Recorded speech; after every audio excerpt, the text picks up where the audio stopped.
ऐसा महीना है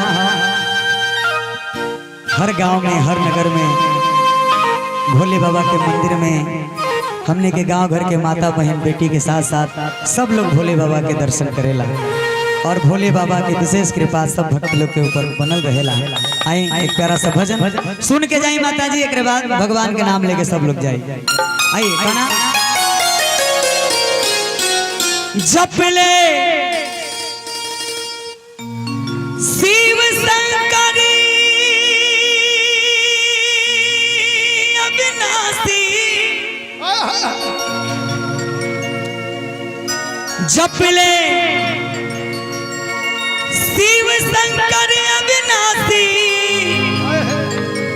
शुभ गुण राशि भाई करी है पूरन मनसा, गिरजापति कैलाशी है भाई। ओ करी है पूरन मनसा, गिरजापति कैलाशी है भाई। बोले बाबा भोलेनाथ की जय, बोले काशी विश्वनाथ की हर हर महादेव। आइए मीठी मीठी तालियों के साथ गाइएगा कि करी है पूरन मनसा, गिरजापति कैलाशी है भाई। करी है पूरन मनसा, गिरजापति कैलाशी है भाई। जप ले शिव शंकरी,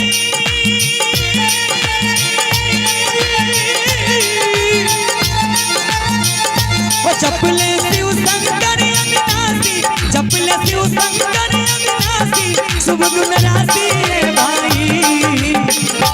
करी है पूरन मनसा, कैलाशी है भाई। कैलाशी है भाई। ओ करी है पूरन मनसा, कैलाशी है भाई। करी है पूरन मनसा, कैलाशी है भाई।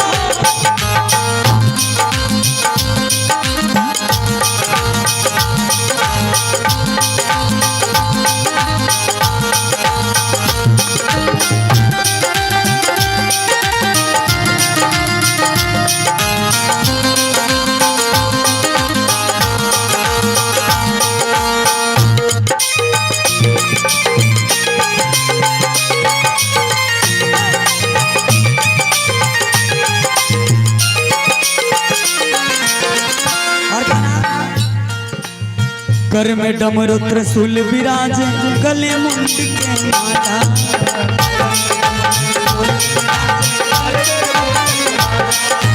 राम नाम नित जाप करे, पहले में छाला।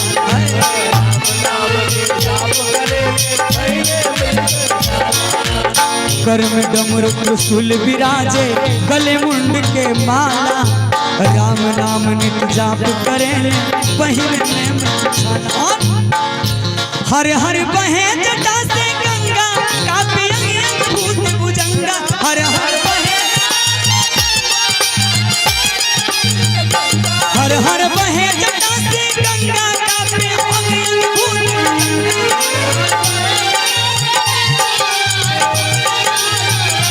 जकरा दर्शन की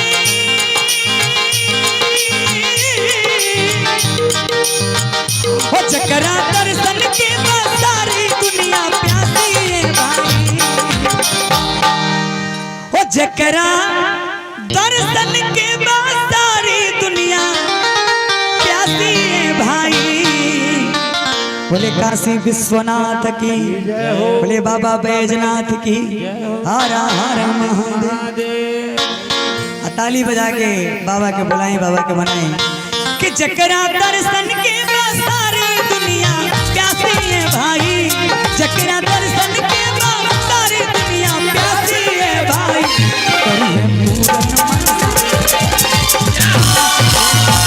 करी है पूरन मनसा, गिरजापति कैलाशी है भाई।